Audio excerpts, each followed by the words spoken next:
So we're going to start out talking about Hoopla. Have you guys used Hoopla or Canopy No, at all yet? no. Okay. I have used Hoopla for audiobooks. Okay. So if you've used it for audiobooks, then you won't have to create an account. You can use that same account to watch movies or TV or listen to music. So you can zone out for this part if you want. But I'll go over the steps on how to create an account on Hoopla. You only have to do this part once, and then you can just log in and access all of their titles. So Hoopla is available in a web browser. So that's the view that you're going to see today, but it's also available as an app. So for you on your iPad, you can download the Hoopla app.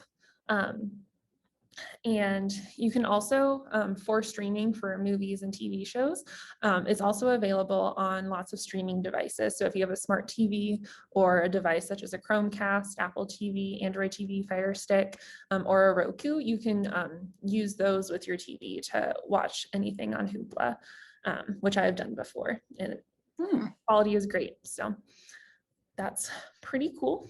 So when you go to Hoopla, it's hoopladigital.com. And if you've never been on before, then you will see a Get Started Today button. You'll click on that and it'll just ask you for a few pieces of information. So it'll be your email and it'll ask you to create a password. And then, that was a weird view. But anyway, then next it'll ask you to select your library. Assuming that you guys all have Bemis library cards, you would choose the Edwin A. Bemis library, depending on what the location settings are on your device. It might show up as a suggestion if it can tell that your device is close to the Bemis library. Otherwise, if you type in Bemis, it should pop right up. And then it'll ask for your, after you select your library, click next. Once you type in your library card number, it'll get you all set up with a Bemis account. And I have a question. Yeah. I'm more familiar with using my iPhone than my iPad. If I create the account on my iPhone, I can access it on my iPad. Correct. Yep. And Okay. so for both your phone and your iPad, you can actually go into the Apple App Store and download the Hoopla app. And that will be an even easier interface to use than going to the website. But all of these steps, the screenshots will look a little different because these are on a computer, but the steps as far as putting in your email and a password and then choosing your library should all be the same. Okay, and I'm sorry, go to Hoopla to get the app for the iPhone and the iPad. Go where? If you go into the App Store. App Store, okay. And then search Hoopla Digital and it should pop right up. Store, Hoopla Digital, okay. And it doesn't cost for this app? Nope, it's free. Okay, okay. Okay, thank you. Absolutely. Okay, at this point, I'm going to deviate from the handouts that you guys now have in your email, and I'm just going to head into the Hoopla website. So we've gone over how to create an account. And if you're looking at your Hoopla on the computer, this is what it looks like. Like same with creating an account, it'll look a little different in an app view or if you're viewing on a smart TV. Unfortunately, I can't share all of those interfaces with you because I don't have all of those devices. But the steps in general should be the same. So I know one of you said that you've used Hoopla for audiobooks. So the process should be pretty similar for streaming items. We tend to recommend Hoopla most often, I think, for audiobooks, just because they have a really good selection of audiobooks. They also have quite a few movies, a really good selection of music and television. The music is really high quality streaming and they tend to get really new and updated titles really quickly, like albums that came out less than a couple of weeks ago are already on Hoopla, whereas movies and television tend to be a little bit older, less with the times, but there's still a lot of really great content. So for browsing, if you want to just browse within those categories, if you don't really have a specific idea of what you want to watch or listen to, you can just hover over browse and then go into one of those categories. We'll look at movies for now. And there will be lots of suggested categories. So popular, they'll choose some to feature. Based on your previous browsing habits or viewing habits, they'll give you some recommended items, things that were just added. So I'm sorry, is there a question?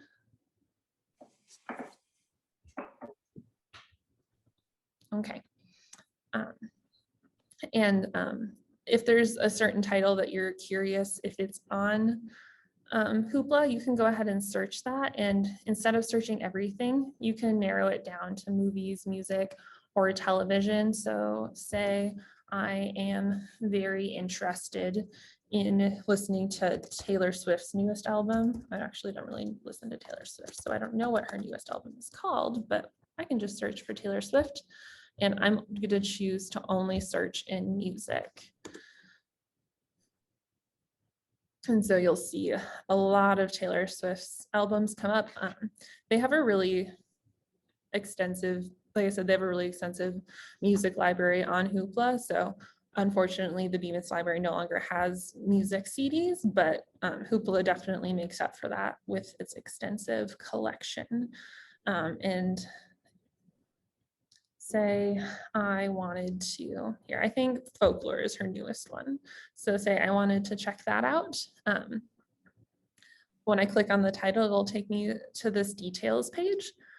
It'll tell me all of the songs that are on this album.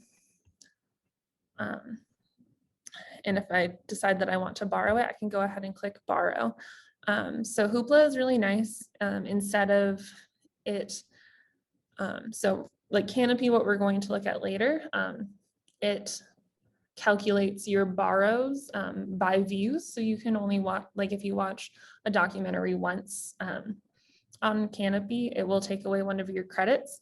Hoopla is really nice. You can listen to an album as many times as you want within a given time frame. So this album will lend to me for 7 days, and I can listen to it as much as I want for that 7 days. And with Hoopla, there's never a wait list. You never have to hold items. It's always just on demand. So really you're only limited by your number of monthly borrows. And with the Bemis library, we offer 5 borrows on Hoopla per month. So I'm actually not going to borrow this because I don't want to use one of my borrows right now. But if I want to go to the items that I currently have borrowed, and say I want to start listening to Hamilton, I'm not going to play it, but on the computer screen, it's kind of cool at the very bottom here. It won't actually take over my entire, window. It'll just start playing at the bottom. If I wanted to go ahead and skip to a song, I would click on a different part of that title, and I could go in and I could pick a specific song. This interface does look a little bit different on mobile. So the screenshots for that are included on your handout. And then for playing a video, it's pretty similar. I can go into the details page. I was practicing with this title earlier. So I'm gonna click resume. Usually it would say, I think, play there, and it would start playing. Are there any questions about Hoopla so far? Still doing good over there? All right. The one thing that I do want to point out, so not only are there movies and music options, there are television shows. What I think is kind of a bummer about TV shows is, on Hoopla at least, is when you check out a TV show from the library, like on DVD, we check out the entire season to you. However, on Hoopla, say I wanted to look at this show, you borrow each individual episode. So Hoopla has some great options. However, it's not the most friendly television watching platform if you really want to binge some TV. Mhm. So that's one thing that I like to keep in mind with Hoopla. All right. Are there any questions about Hoopla? About the So if- number, go ahead. So if you're limited to 5, and say you want to watch a series, you can only watch the first 5 of that series in that month, huh? Sorry, correct. Which is a little unfortunate. I'm sorry. I had some almonds before this and I don't think that was a good public speaking snack.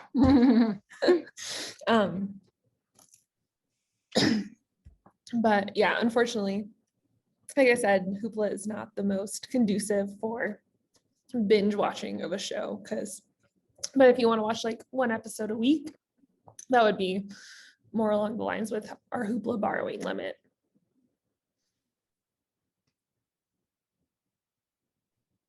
That was going to be my question too. Okay. Oop, it looks like someone else is joining us, so I'll go ahead and add them. Welcome. All right.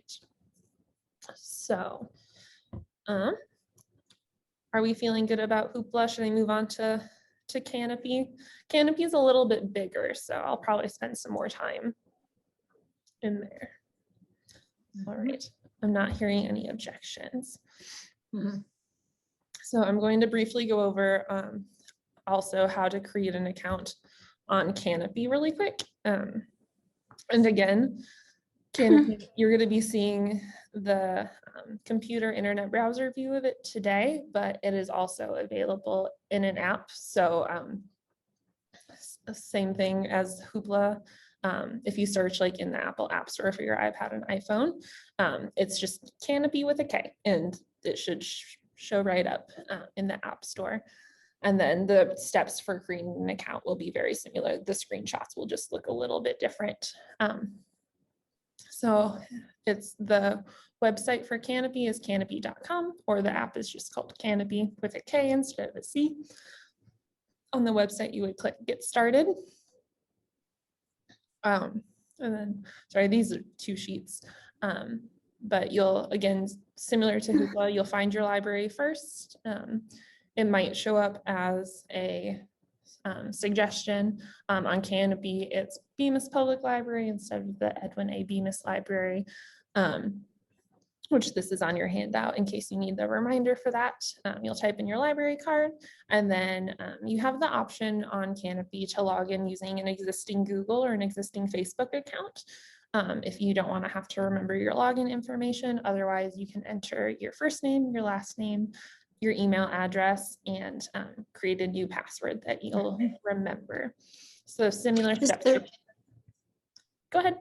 I'm sorry, are there any advantages to any of these ways to logging in terms of ease or security, or like using a different device?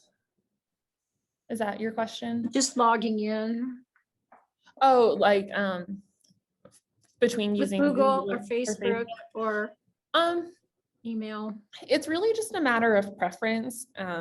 Using Google or Facebook, it technically is a little bit less secure just because you are sharing your information from Google or Facebook with another party. And so it just adds to, like, if your information is compromised under one account, then 2 accounts are compromised. However, given the information that you are asked to give to Canopy, you're never asked to enter payment information or personal information. The only thing that, like, if your Google or Facebook account were compromised, the only thing that would be compromised through Canopy would be your email address, which they're already going to get from Google or Facebook. So as far as security, this particular account, I don't think it poses a security risk. Really, otherwise it's just an ease of logging in. It just is a click instead of having to type in your email and password. I see. So hopefully that was kind of a long answer, but hopefully that. No, thanks. So, come to my class next week. We're going to talk about passwords and account security. So if you want to learn more about that. Okay.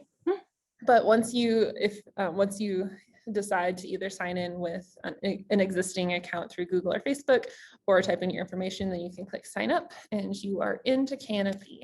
And Canopy looks like this. So it's kind of a busy platform. There's a lot going on, but there's a lot of awesome stuff on Canopy. So with Bemis, you get a total of 10 views or 10 credits per month on Canopy. So between Hoopla and Canopy, you have a total of 15 movies that you can watch per month for free on demand. And there's a lot of awesome information or a lot of awesome content on Canopy. There's always this slider up here that has like different thematic content. Like right now, I think there's a classic cinema category that's being featured, family-friendly movies that are being featured, specific documentaries that are either popular or timely or just new to Canopy. There's lots of content from the History Channel as well as A&E. I've clearly spent a lot of time on Canopy recently because I know their slider. But just on the home screen, there's always a lot of good content being suggested. So there's always newly added movies, newly added documentaries, and newly added world cinema. They're not necessarily new movies, but they're new to the platform. It's updated at least once a month. I think that they update it more frequently than that because I think every time I get on here, this page looks new. But the newly added things are almost always the first things that pop up on Canopy. And then if you scroll farther down, there are different suggested categories. They're often timely. So during February, it was Black History Month. During March, they had different content for Women's History Month. So they tried to provide thematic content. And since there is so much on Canopy, they've done a really good job at breaking things down into categories. So if I click on browse, or if I just hover over browse, if I hover over browse, this menu will pop up and I can hover over these to have subcategories show up, or if you want a full list of all of the categories and subcategories, if you click on browse, it will take you to the page that I'm at now. And it'll give you a full list of all of the categories and subcategories that you can look into. So say I want to look at health and wellness documentaries. It'll take you to that page, and even there will be even further subcategorization. So most popular is almost always the first one that will show up in all of these subcategories. But so within health and wellness, there's sports and fitness, nutrition, mental health, and recently added down at the bottom. So Canopy is a really browsable platform. I really enjoy that. You don't have to come to Canopy knowing what you want to watch. There's almost always going to be something that will catch your eye. It's also a really searchable platform. So if there's a certain title that I'm interested in, and just to keep in mind, Canopy, it has a lot of feature films, like past Oscar winners, but also there are a lot of documentaries and a lot of international films also that might be hard to come by otherwise. So say I want to watch a specific documentary.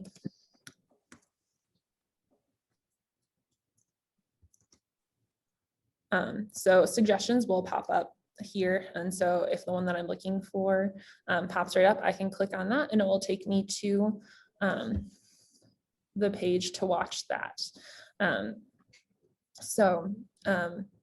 But going to the page to watch something does not necessarily use any of my credits.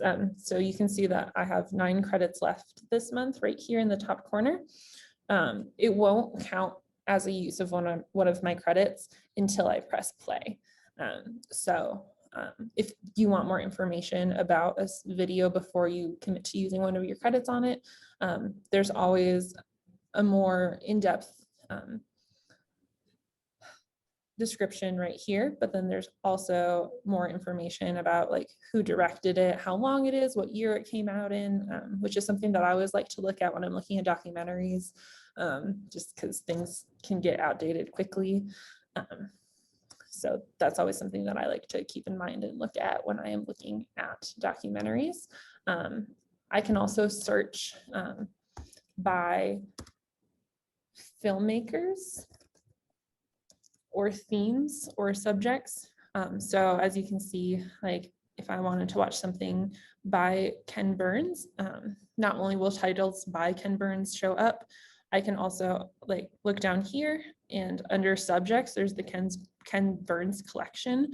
And if something has a subject like this, usually it just has a nice browse page that's been created for it so that I can look through and see all of the Ken Burns titles that are offered on Canopy really easily. Hey, Rachel. Yes. Is the same deal apply here? For example, some of those Ken Burns things are multi-episodes. So Yep. you get one. Okay, very good. Yep, you read my mind. So I was just about to click through to this one here. So if I hover over a title, a brief description will show up. It almost always cuts off because they have really in-depth descriptions, but you'll also see that this has 8 videos in it. And so if I were to start episode 1, I can go ahead and click on it here. Again, it won't count against my credits until I go ahead and click play, but each episode would count for 1 credit. So, but say I am kind of running low on credits this month, but I really want to watch this documentary series. Very similar to Netflix, if you guys are familiar with like that, or most other streaming platforms have this option to add something to your watch list. And so on all of the videos, there will be an add to my list button. And I can go ahead and add that to my list to watch for later. There's also oftentimes a trailer that you can watch. So if you feel like you didn't get a very good sense of kind of like what the mood of the movie or show that you're looking at is, there's usually a trailer that you can watch for the show also. Hey, Rachel, another question. Yes. Is this also a checkout thing? I mean, like you have to, if somebody else is watching it, you cannot? Or Nope. No. So just like Hoopla, everything that is available on Canopy is completely on demand. So every single one of our Bemis patrons could be watching country music by Ken Burns at the same time if they wanted to. So you never have to wait on a holds list. So if I wanted to watch the country music one, I could wait towards the end of the month, watch the 5 episodes, and then at the beginning of the month, watch the next 3, right? Yep. So for country music, this one is 8 episodes, I think. Yep, 8 episodes in the series. And with Canopy, you get 10 total a month. So you could watch the whole thing within a month. So. And so, but like say this was 0 for me and I wanted to just wait until later, or I only had 1 left and I didn't want to start this. And I added it to my watch list. To get to my watch list, your first name will show up here, and you have these options here, which I'll go through. But if you go to either my dashboard or my watch list, I'm just going to go straight there. This will give you your options for, or this will take you to your watch list. So you can go ahead and watch now, or after you've already watched it, if you want to take it off, you can remove it here. So your dashboard will give you recommendations for you, which is nice. Also, if you ever need to update your email or your password on your account, you can go ahead and edit your profile there. You can add parental controls. There is a Canopy Kids option, which I'll go over in a little bit, which is really nice. Canopy Kids titles actually do not count against your credits. So you can feel free to share this with a kid, niece, nephew, grandchild, and they won't burn up your credits. And the kids section also has a separate watch list. So you guys can have separate watch lists within the same Canopy account. So that's a very smart feature, I think. Also, if you are ever just like thinking about this really great movie that you watched on Canopy, but you can't remember what it's called, to share or like suggest to a friend, you can view your viewing history on your Canopy here, and there is an option to share, and so you can share it on social media, or here's the direct link to that video. If you ever want to like send it in an email to somebody, you can copy and paste that. And sharing things on Canopy is great because I don't know if I want to say most, but lots and lots of libraries have it. So you never have to feel bad for telling somebody to subscribe to Netflix and pay if you want them to watch something, because Canopy is always free. And this part's a little confusing. There's a My Comment section. Canopy, in I think August of last year, decided to get rid of their comments sections because people were abusing them. And I think that I'm not sure exactly their motivations, but they wanted to make sure that Canopy was a safe place and people didn't feel like they were being attacked in the comments section, or that inflammatory or insensitive content was not being shared. So that's a little bit of a bummer. It would be nice to see what other people think of movies within the content or within the platform, but also with it being a library focused platform, it's nice that they are making sure that everybody feels safe and welcome on the platform. You can create playlists. I've never done that, but you can. So if you want to make a whole list of recommendations to be able to create and share, then you can do that. Also, memberships. You can actually add multiple library cards to one Canopy account. And I think that gives you more credits per month. But the last time I tried to do that, I think they might have fixed that loophole, but it doesn't hurt to try. So if you have like library cards from surrounding library districts, you can add them to your membership. And with that, are there any questions about Canopy or any more questions about Canopy so far?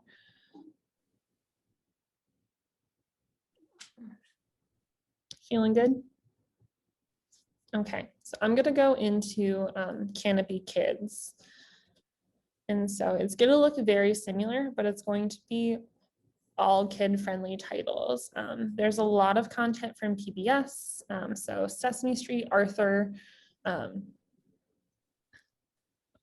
Ernest Bears, but functionally the interface is very similar to the adult Canopy or full Canopy, just with only kids content. So if you want to let kids roam free on Canopy, it's all going to be safe, it's all going to be educational. They have a lot of story times too, which is fun. So if there are any that correspond to books that you have in your house or pick up at the library, you can do read-alongs with these videos. They're usually pretty short. So, and the few that I've watched have been very cute. And like I said, if you notice my little 9 in the corner is gone, there's no limit on the Canopy Kids content. So you can watch as much of this within the course of a month as you would like. Hoopla, I forgot to mention, there is a kids option, there is a kids section also. Similarly, it's just a lot of, or it's just all kid-friendly content. Unfortunately, those do still count against your borrowing limit. So there is kid content on Hoopla, but it counts in that 5. So I think that is about what I have for Hoopla and Canopy.